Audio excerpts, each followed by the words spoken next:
ठाकुर जी ने ट्रेन को 4 से 5 घंटे तक क्यों रोक कर रखा? एक बार की बात है, एक संत ठाकुर जी के बहुत बड़े भक्त थे। वह प्रेम से पूरे दिन ठाकुर जी की सेवा में लगे रहते थे।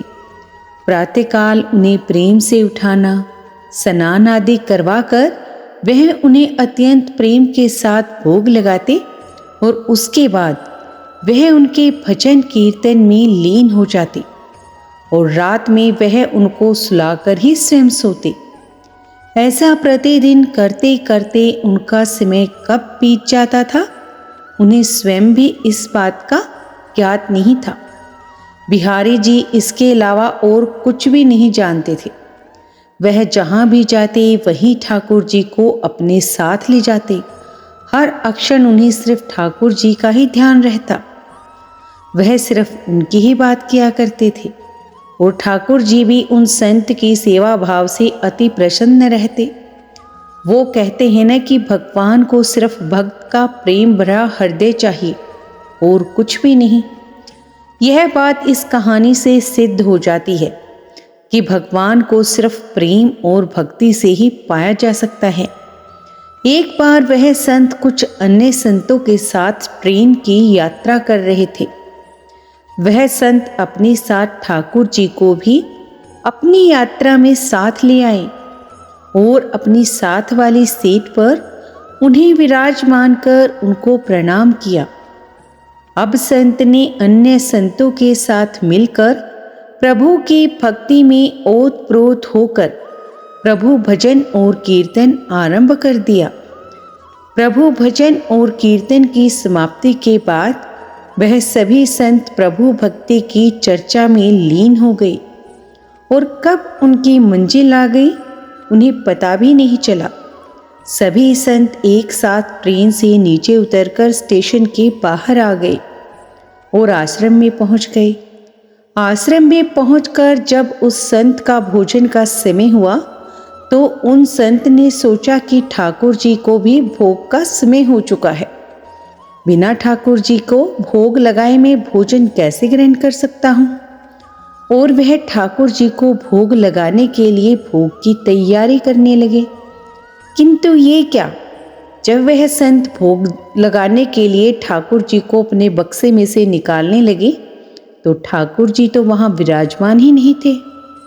यह दृश्य देखकर संत को बहुत आघात लगा। वह अपने चारों तरफ ठाकुर जी को ढूंढने लगे, किंतु ठाकुर जी नहीं मिले। वह संत निराश हो गए। अब उन्होंने अपनी व्यथा अन्य संतों से कही तो सभी संत मिलकर पूरे आश्रम में ठाकुर जी को ढूंढने लगे, किंतु ठाकुर जी कहीं नहीं मिले। अब वह संत सोचने लगे कि बिना ठाकुर जी के मैं क्या करूँगा।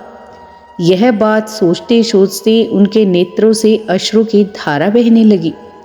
यह देखकर अन्य संत उस सज्जन संत को समझाने लगे कि कोई बात नहीं, अगर आपको ठाकुर जी नहीं मिल रहे हैं तो हम आपको दूसरे ठाकुर जी ला देंगे। किंतु वह संत नहीं माने और रोते रहे। यही कह रहे थे कि मुझे तो अपने वही ठाकुर जी चाहिए जिनसे मैं रोज लाड लडाता था, इसके अलावा अन्य कोई नहीं चाहिए। उन्होंने अन्न और जल भी ग्रहण नहीं किया। ऐसा करते करते 4-5 घंटे बीत गए। इधर ठाकुर जी कहीं नहीं मिल रहे थे और उधर संत जी की तबीयत रो रो कर खराब होती जा रही थी। फिर अचानक उन्हें याद आया कि आखिरी बार उन्होंने ठाकुर जी को ट्रेन में बिठाया था और प्रभु भक्ति की चर्चा में लीन होकर कब बगैर ठाकुर जी को लिए ट्रेन से उतरकर आश्रम में पहुंच गए, उन्हें तो पता ही नहीं चला। यह बात सुनते ही समस्त संतों ने उस सज्जन संत से कहा कि अब तो 4-5 घंटे बीत गए, वह ट्रेन बहुत दूर चली गई होगी।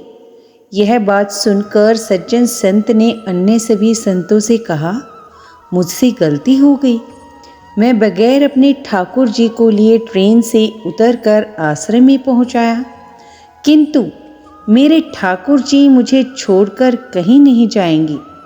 मुझे पूर्ण विश्वास है कि ठाकुर जी मेरी वहीं प्रतीक्षा कर रहे होंगे। एक भक्त का अपने प्रभु के प्रति ऐसा आत्मविश्वास देखकर वहां पर उपस्थित सभी संत उन सज्जन संत को साथ लेकर स्टेशन की ओर चल दिए। स्टेशन पहुंचकर संतों ने स्टेशन मास्टर को अपनी सारी कहानी सुनाई। यह बात सुनकर स्टेशन मास्टर ने संतों से कहा कि एक ट्रेन पिछले 4-5 घंटे से स्टेशन पर ही खड़ी है। हम सभी बहुत परेशान हैं कि बिना किसी तकनीकी समस्या के वह ट्रेन आगे क्यों नहीं बढ़ रही। स्टेशन मास्टर की इन बातों को सुनकर संतों को समझने में तनिक भी देर न लगी कि यह सब तो उस लीलाधर की एक लीला थी और वह मुस्कुराते हुए अपने ठाकुर जी को लेने के लिए चल दिए। ट्रेन की बोगी में पहुंचकर जब उस संत ने ठाकुर जी को देखा तो ऐसा लगा मानो जैसे वह एक बच्चे की भांति बैठकर अपने पिता का इंतजार कर रहा हो कि कब उसके पिता आएंगे और उसे ले जाएंगे। तब उस संत ने ठाकुर जी को प्रणाम कर और अक्षमा याचना करते हुए ठाकुर जी को लेकर ट्रेन से नीचे उतर गए। अंत में यह दृश्य देखकर सभी अचंभित रह गए। जब वह संत अपने ठाकुर जी को लेकर जैसे ही ट्रेन से उतरे वैसे ही वह ट्रेन भी चल दी, जो बिना किसी तकनीकी समस्या के स्टेशन पर 4-5 घंटे से खड़ी थी। वहां खड़े सभी सज्जन पुरुषों ने भक्ति की शक्ति का यह दृश्य देखकर सभी ने ठाकुर जी के चरणों में शत शत प्रणाम किया और आश्रम की ओर चल दिए। अगर आपको ये कहानी अच्छी लगी हो तो चैनल को लाइक और सब्सक्राइब कर दें। अगली कहानी के लिए धन्यवाद।